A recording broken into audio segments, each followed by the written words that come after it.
If a dog is able to somehow corner a few rabbits at a place they cannot possibly escape from, it sometimes happens that they just die. The author of the Gita is just flipping the entire paradigm, turning it upside down, upending it. Sri Krishna here is asking, fine, through this process you want to come to real peace. If you want real food to extinguish your hunger, then the process that cooks the food must be real, right? That's the question that philosophy asks here. Such is the love for peace in the individual, not just human beings, any species. You want something real. Is the self real? So when you are not really peaceless, what the hell are you searching peace for? Actually, we don't know peace. Our daily experience is of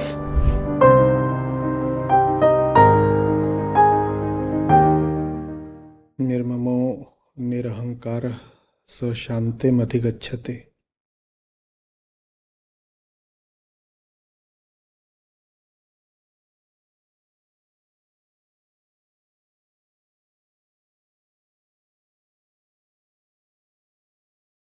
Lines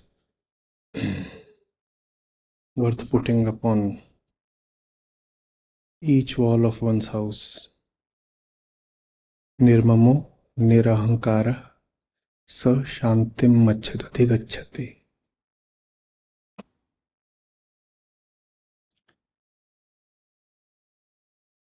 The one who has seen through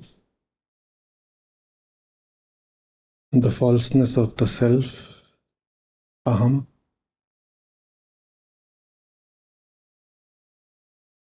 and the leanings of the self, mam,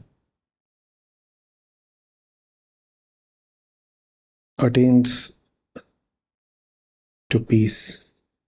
Nirmamo nirahankara sa shantim adhigacchate.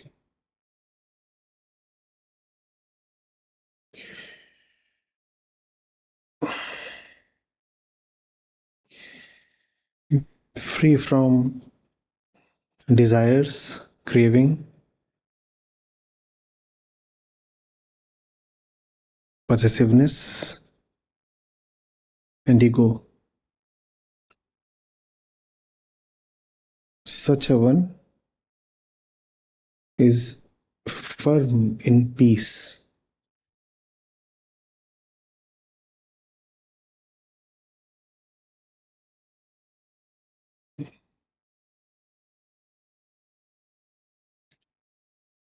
So if the objective is peace, if the end result is peace,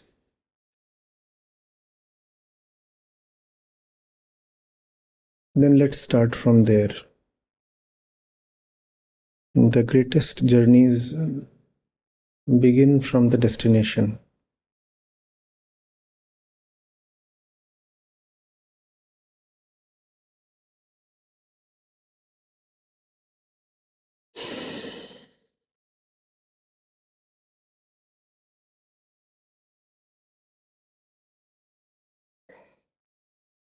So we don't know what peace is.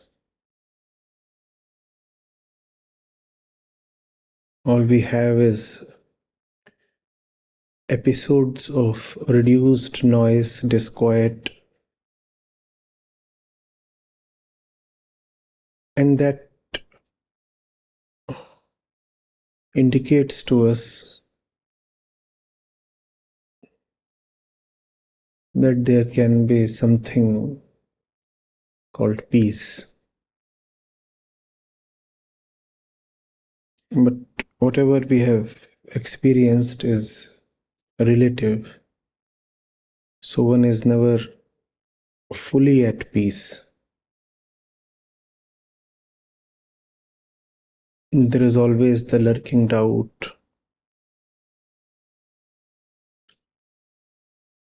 the threatening fear,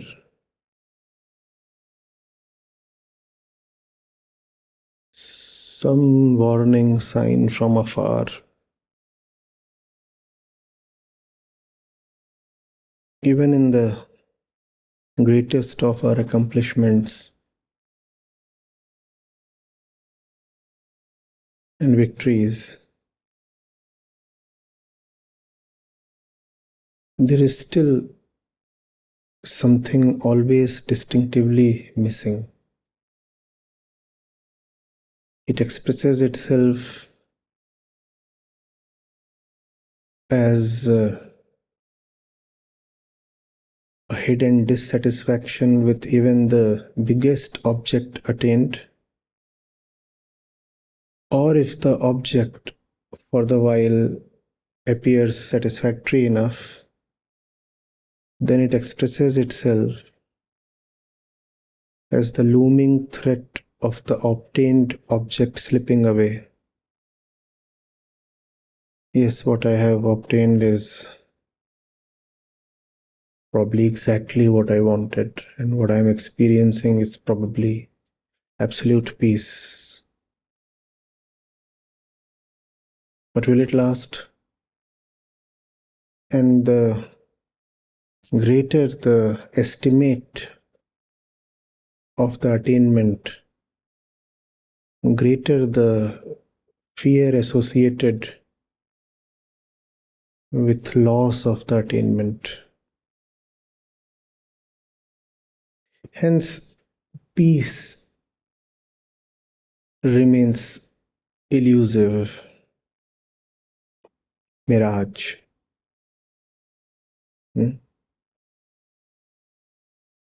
It exists as a concept, like infinity,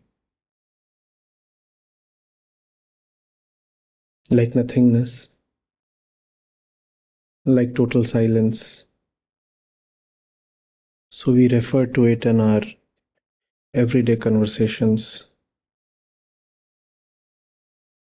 And we use the word very frequently, peace. But really, just as a symbol of something that is deeply missing, not as an expression of our lived state.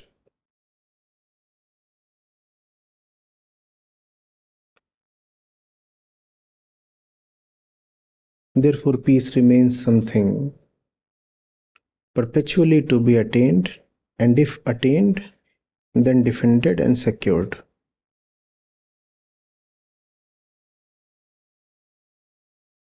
You will not get it, and if you get it, it is always vulnerable to disappearance, to attacks, to temporal fluctuations.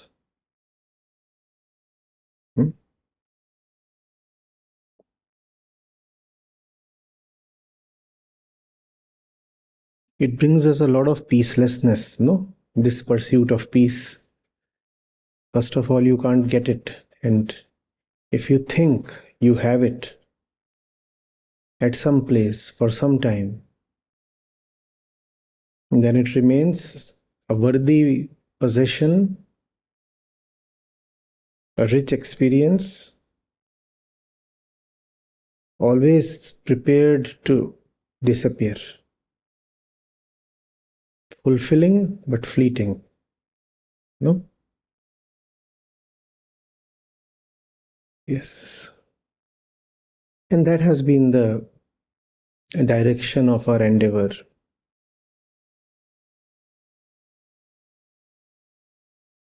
Across places, through time,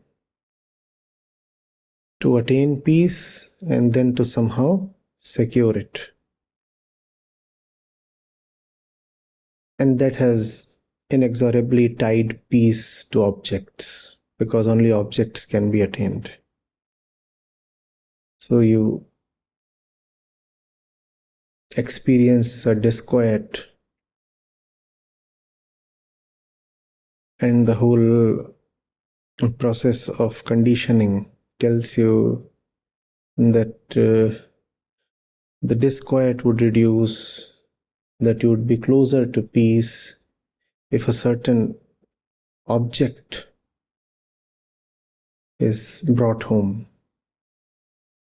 It could be money, it could be knowledge, a degree, a place, a person, anything. So it is always a pursuit. I am peaceless, so I'm running after peace.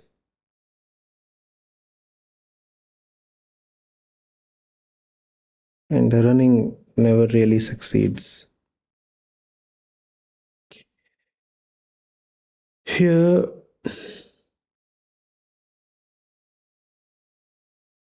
the author of the Gita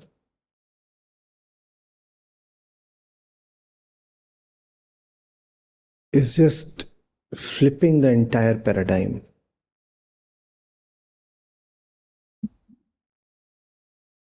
Turning it upside down, appending it. So we say there is the unfulfilled one, the peaceless one within, and the attainment of an object will bring it peace. So then peace is dependent on these two. Firstly, the unfulfilled one, and secondly, the object of the desire of the unfulfilled one. And if peace is real, and if peace is the output of an interaction of these two, then first of all, these two must be real, no? If you are to obtain real peace, pay attention.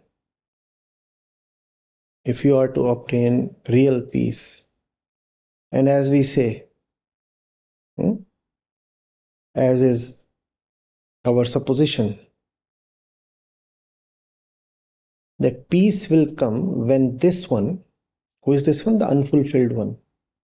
When this one will meet that one. And what is that one? The object that this one craves for. When these two will come in contact, then the output will be peace.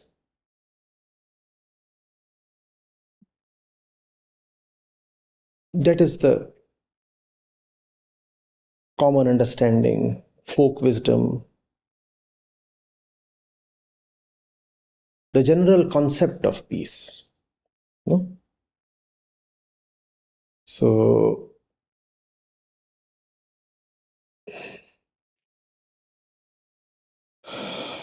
Sri Krishna here is asking, fine. Through this process, you want to come to real peace. This self, the ego self, meeting the object of its want. Through this meeting, you think the output will be real peace. But if real peace is to be the output of a process, first of all, the process must be real. And a process can be real only if the elements involved in the process are real. No? If you want real food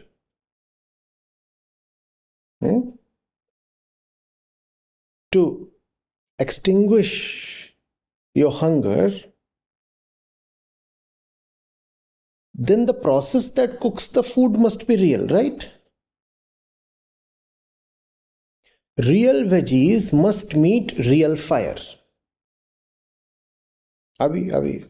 Only then the output can be real food. You say your hunger is real, therefore you need real food. Now this we understand that real food is needed.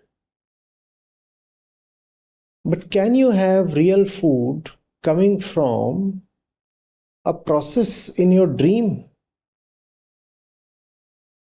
You're really hungry. Lying on your bed, you're famished.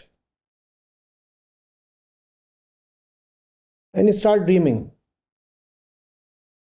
There's a great fire and a great cauldron,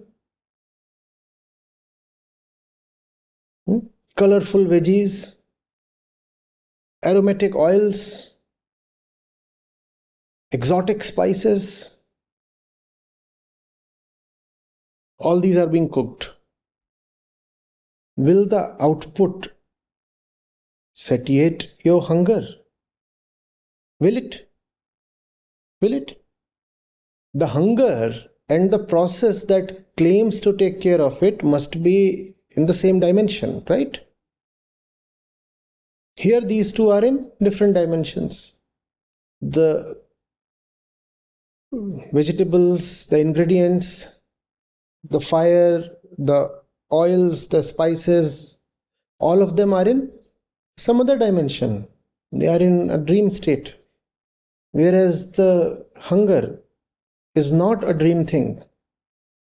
So you'll not get anything, right? If real food is to be the output, then the veggies have to be, and the fire has to be real. Fine. So if you are to obtain real peace, whatever it means, we don't know what real peace is, but it beckons. Why? Because peacelessness hurts. So we get a feeling that there must be a point, a state where one can be totally free of this peacelessness, and that state we call as that of peace. Actually, we don't know peace. Our daily experience is of peacelessness, and it is this peacelessness that forces us to conceptualize, imagine peace. So if peace is to be the output, then the ingredients have to be real. Otherwise, if the ingredients are imaginary, maybe you will get peace as the output of the process, but that peace too will be imaginary, right? That's the question that philosophy asks here. You want real peace, and you have claimed that real peace is attained with the ego self meeting the object of its desire. So fine, we agree that real peace is needed because that seems to be the nature. Irrespective of which species you come from, it appears we all commonly, universally love peace, don't we? Be it the dog or the fish or the bird or the little ant. The observation is that no one likes to be ruffled up, disturbed, agitated, tense, stressed. Do we like it? Nobody likes it. You can see they don't like it. Even animals, if you put them under too much stress, they can just drop dead. Happens with rabbits.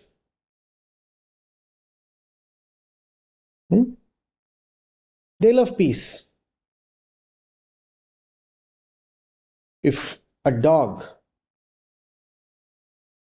is able to somehow corner a few rabbits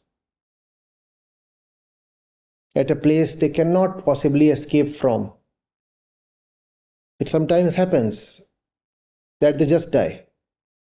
Without the dog doing anything, they just die. Because the stress levels become so high that they prefer not to tolerate the stress any longer, and they say, we are better off going. Anyway, the dog will kill us in another moment. Nobody likes stress. Nobody likes the absence of peace. No? So it's a worthy objective to attain. Freedom from peacelessness.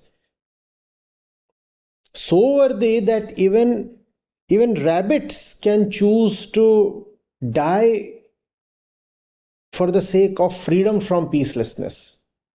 The dog was threatening them with stress. So they said, we will rather die than tolerate this stress. We are going. Such is the love for peace in the individual, not just human beings, any species. And if such is the love, then the inquiry into the reality of the self and its desires too must be equally rigorous, no? As intense as the love must be the rigor of the inquiry. Because we have come up with a big assumption.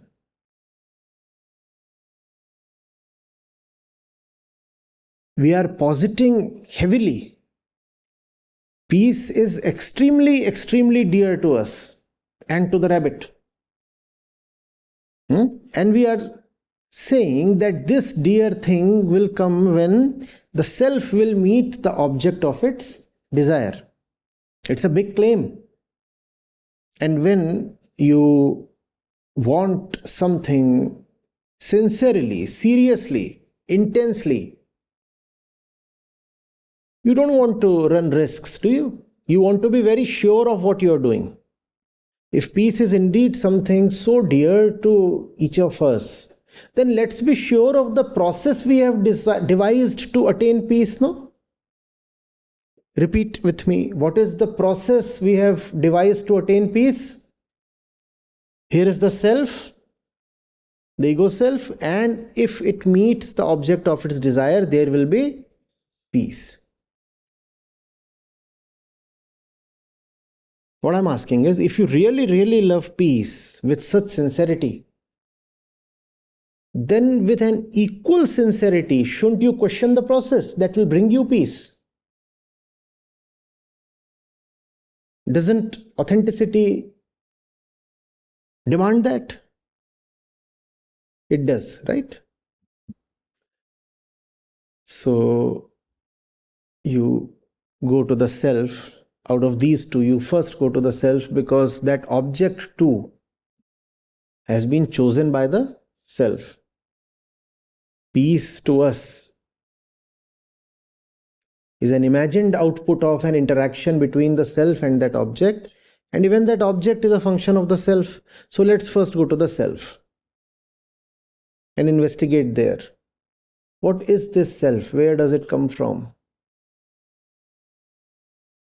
Everything that you call as yourself, when did you and from where did you pick it up?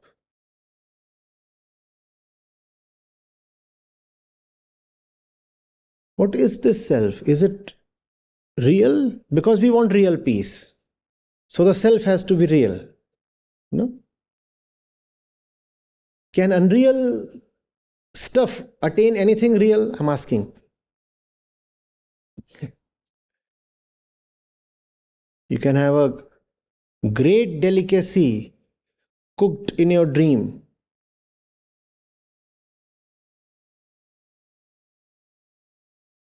Can it satisfy your hunger or thirst even by this much? You want something real. Is the self real? How do we proceed with this question? We'll have to have standards for reality. We'll need to set in advance what deserves to be called as real and what does not deserve to be called as real. No?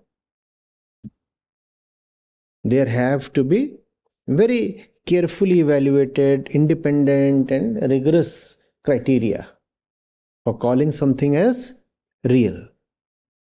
Okay. We don't know what reality is. But even in your daily parlance, you frequently call things, people, appearances, experiences, anything as unreal. So tell me, when do you call something as unreal?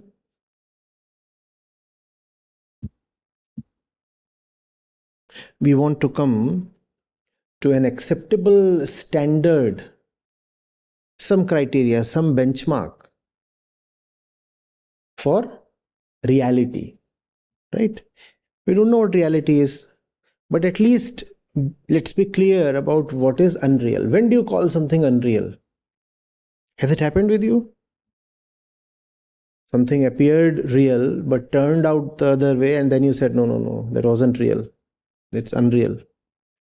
When do you call something unreal or false? When does it happen? If there is any change in the object by the passage of time, then we can say that the thing is unreal. It's raining and it's night. You find something lying on the road. And everybody around you tells you it's a sea snake or it's a cobra, right?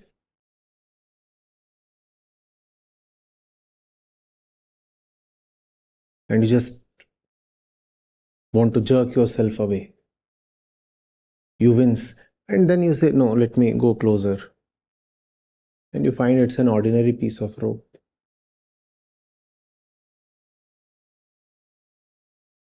And then you'll say the snake was unreal. So what are the characteristics of unreal appearances? One, you haven't yet gone close to them. Secondly, the environment is dark, not conducive to exploration and inquiry. 3, there are people and voices around you that want to give you ready-made conclusions, and they are rather dissuading you from inquiry by use of fear. We are telling you it's a cobra. Don't go close, it'll bite. And it's dark, you can't be certain on your own. And there are just so many voices telling you, we know for sure, conclusively, this is a venomous snake. Don't go there, you'll be harmed. Getting it?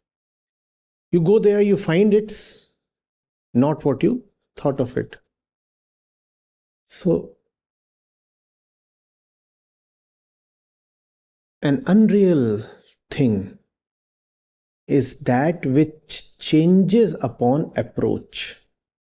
You go close to it and it is no more what it appeared to be. It changes upon approach. Unreal. The real thing, you come close, you go far, it remains the same.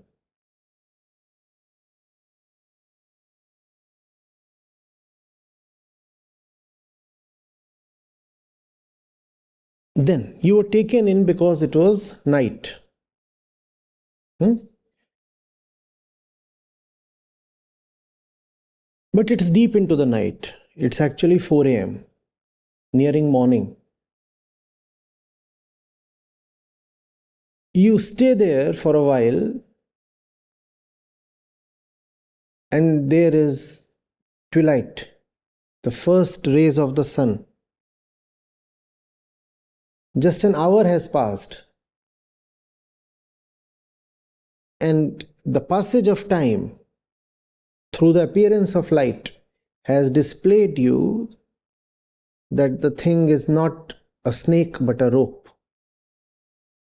Now you did nothing, you stayed afar, you didn't even go close, but just the change of time has changed the object for you. So that is another characteristic of something unreal. It changes with time. It changes upon approach, it changes with time.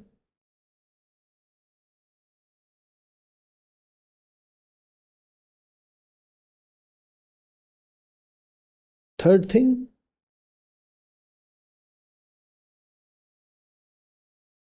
you think you already know of it, even without individual inquiry. Whatever you know of, whatever you think you know of, without having inquired individually, is going to be unreal. We are not talking in probabilistic terms here. We are asserting as an axiom. It is not probable. It is certain that if you think you know of something, but you haven't ever inquired into it yourself, then it will be without doubt unreal. In the example we took, there is some chance that if others around you are saying the thing is a snake, it might indeed be a snake. But when it comes to the self, when it comes to existential, ontological matters, anything that you have taken to be real, without the conclusion being a part of an output of your own inquiry, your conclusion would definitely be false. So 3 things we have said. The unreal is that you have never gone sufficiently close to, you have maintained a distance and an image. You see, images are needed only when distances are maintained. Otherwise, what is the need for images? You'll have the fact at hand. Images are props, crutches, needed only when you are afar. Then you will cultivate an image. So first thing is, you go near and the object changes. It's unreal then. You let time pass and the object changes. And the third sign, you think you know of it, but you have never done any individual inquiry. The object will be unreal. Getting it? Now let's apply these tests to the self. Right?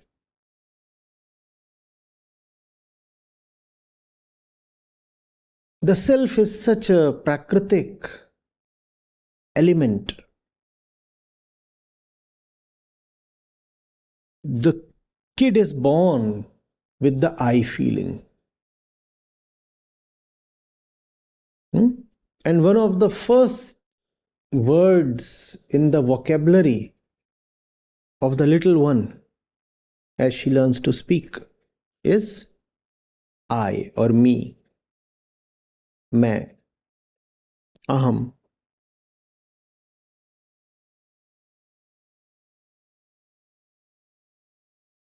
Has there been any inquiry? Or is there just a genetic compulsion, a biological mandate? You're born with the I feeling. There is no opportunity, no space to go close to it and inquire. It appears to be the most real thing, no? The inquiry into I will seem most unnecessary. Why? Because you can inquire only into something about which you have at least an iota of doubt. How can there be a doubt about the self? The kid is born with the self. No?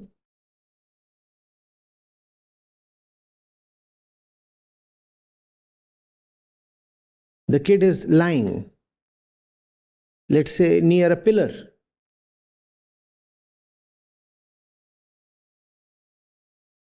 You touch the pillar, will the kid respond? No. You hit the pillar, will the kid respond? No. You touch the arm of the kid will respond. You look at anything, will the kid respond? No. But if you stare at the kid, there will be a response from the kid. The kid already knows, I am the body. This is me. This is me. The difference between I and not I, me and not me, is present even in the womb, even before birth.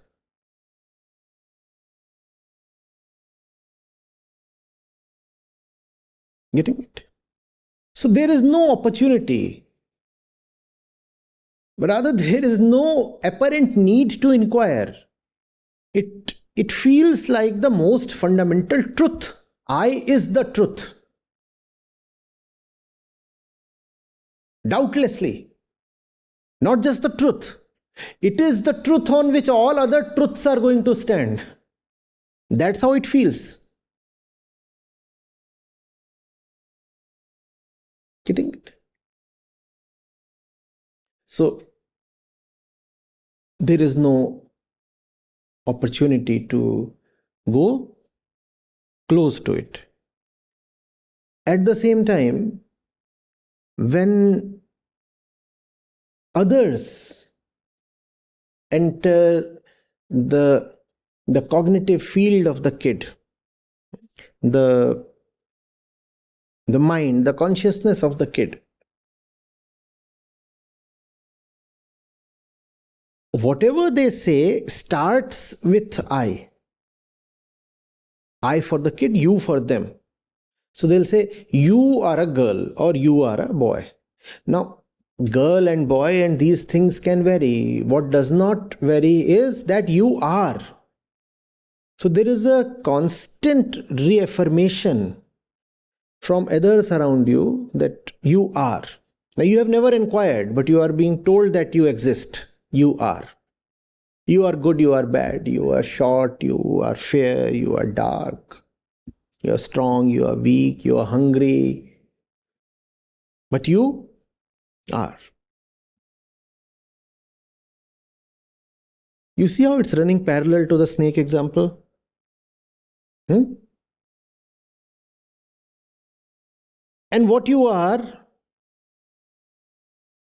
at the age of 2 is no more what you are at the age of 4. Every single identity just fluctuates. Except maybe the physical one, which is a long-standing identity, but that too gets reduced to ashes at one point.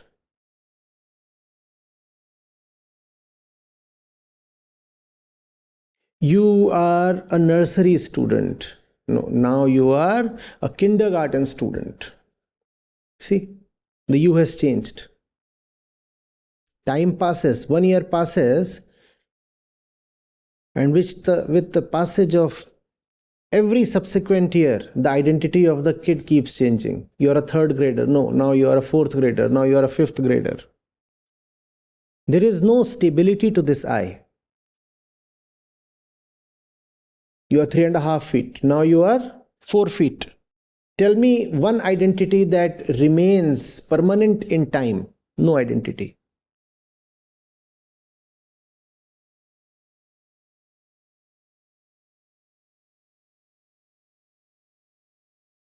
And when you apply all these tests on the self, you say, but this is totally unreal.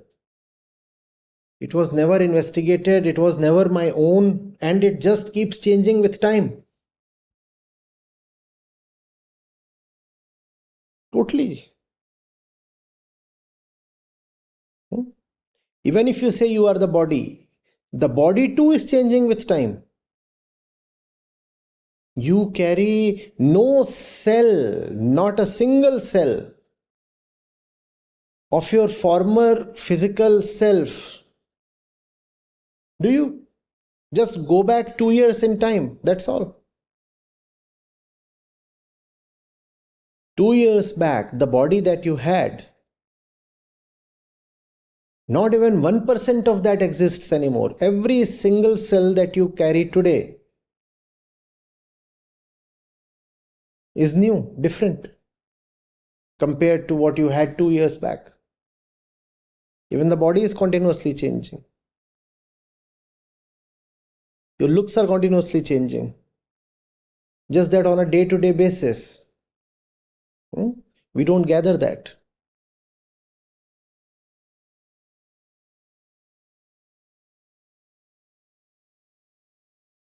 And if you think of your identity as coming from someone physically related to you, then just as your body is continuously changing, that person's body is also continuously changing.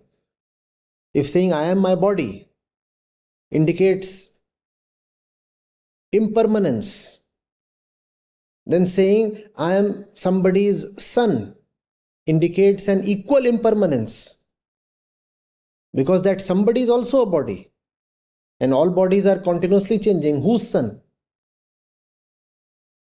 Whose son? The one who gave birth to you is no more there. Not even a single cell of that being is there. The being that gave birth to you. Just that memory creates an illusion of continuity.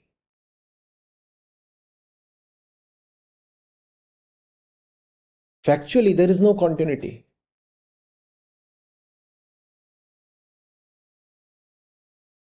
Everything rises and falls, and its chapter is fully closed that moment itself. There is no continuity for the thing.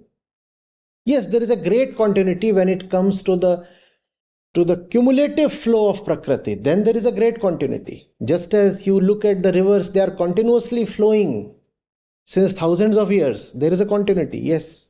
But when it comes to the individual drop, there is no continuity. That drop has a lifespan of 1 unit, that's all, and then it's gone. Or when you look at the individual wave, it has no continuity. But the ocean has continuity, yes.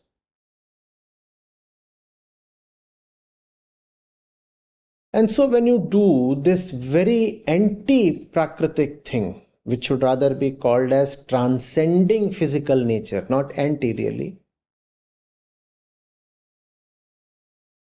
of questioning the self, the most fundamental truth that we are supposed to take for granted. When you say, no, I won't take it for granted, I want to inquire. And when you question it, then you say, well, the self doesn't seem all that real finally. Which self are we talking of? Huh?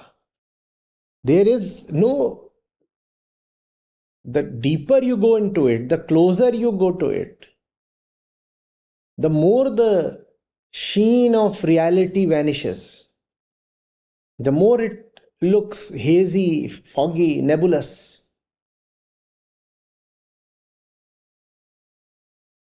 And the less you inquire, the more it appears not just like a fact, but we said the absolute truth. I am there, I am there, I am there. Are you getting it? Why are we inquiring into the self? Because we are positing that self meeting its object would give us peace. And if peace is to be real, then the self and the object, they have to be real. But the object is chosen by the self. Right? So we begin the inquiry with the self. If the self is real, then the object it would have chosen too would be real. So it's enough to inquire into the self. If the self is real, then the mechanisms of self can probably give real peace. But you start inquiring and you discover the self is not quite real. Not quite real.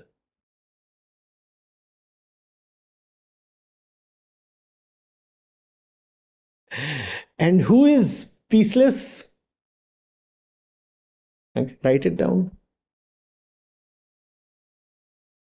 Self equals not real.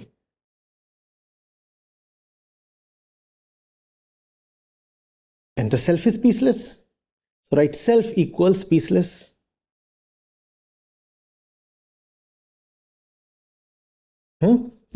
Now combine these two statements.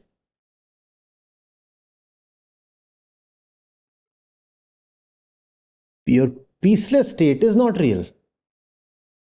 So when you are not really peaceless, what the hell are you searching peace for? There is no peacelessness. You are already at peace. The one who is peaceless is not real. So your lack of peace too is not real. That lack is not real. No lack of any kind is real.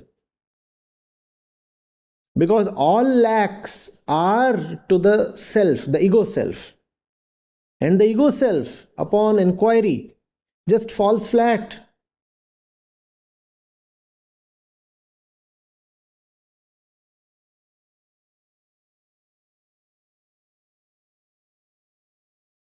You are carrying your concept of peacelessness just as you carry your concept of the ego.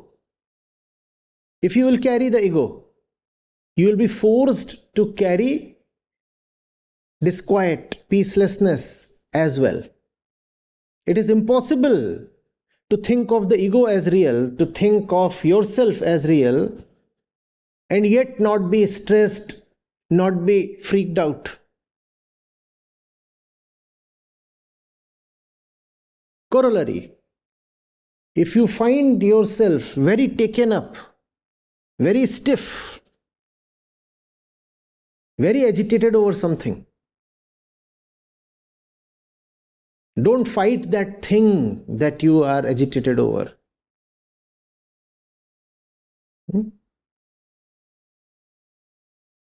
Fight your falseness.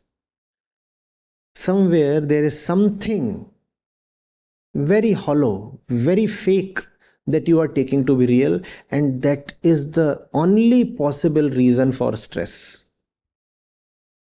The moment you see that there is something unreal that you are defending, the need to defend or the need to chase drops, and you are free and at peace.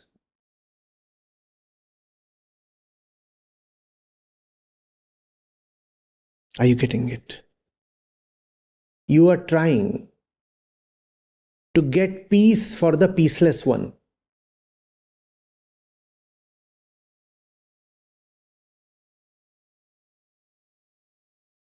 More correctly, the peaceless one is trying to get peace for itself. Right? We said any process can have a real output only if first of all the process is real. So for the peaceless one to come to peace, the peaceless one must be real. Otherwise the peaceless one can come to peace, but that peace will be as unreal as the peaceless one. And we do get unreal peace many a times, don't we? You go to people and they'll say, now I'm cool, chill.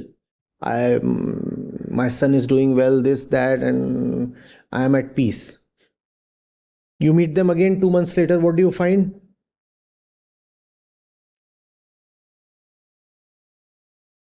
The fellow's hair standing on his head.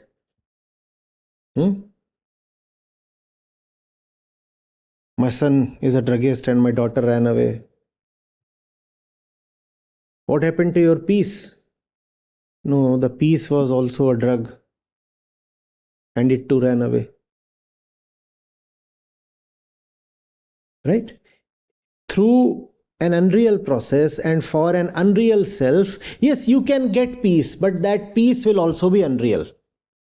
And unreal peace is a great deception. A lot of people do get unreal peace. The characteristic of unreal peace is it is shallow and it is temporal.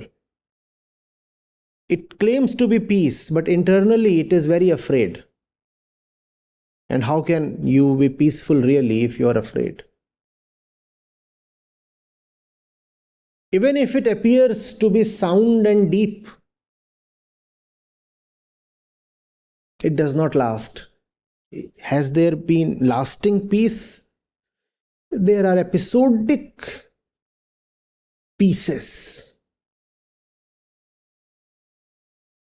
There is a thing called integral peace. What we have is pieces of peace. So we went into inquiring into the self itself, the peaceless self.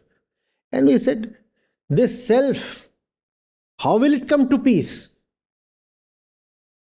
It is an unreal thing.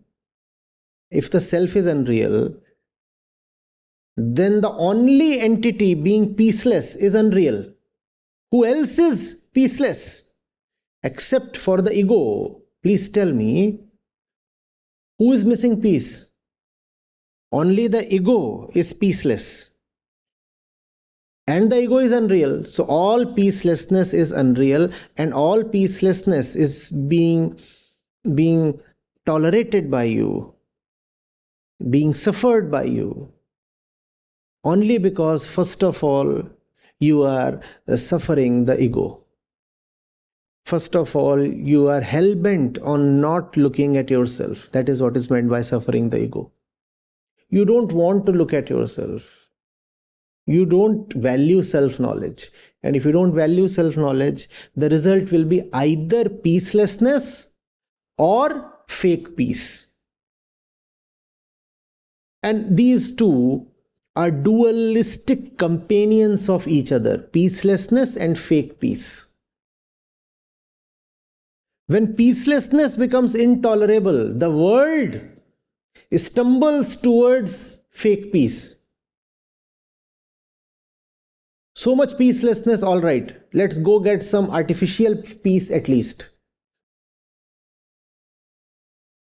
And that artificial peace will put you into deeper peacelessness. That's how the dualistic cycle in the world operates for most people.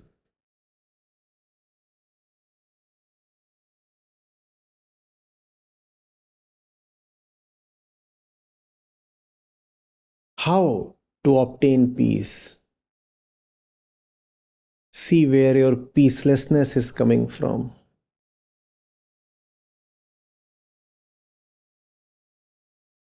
See who is it within that is so determined to be peaceless. How will the ego ever obtain peace? Peace is death for the ego. Will the ego ever be remotely sincere in its pursuit of peace? No. Therefore, pursuit of peace is pointless. What you need is inquiry into the self. The self. And when the self is seen, as is said here, desires, craving, possessiveness, which are all characteristics of the ego, they fall.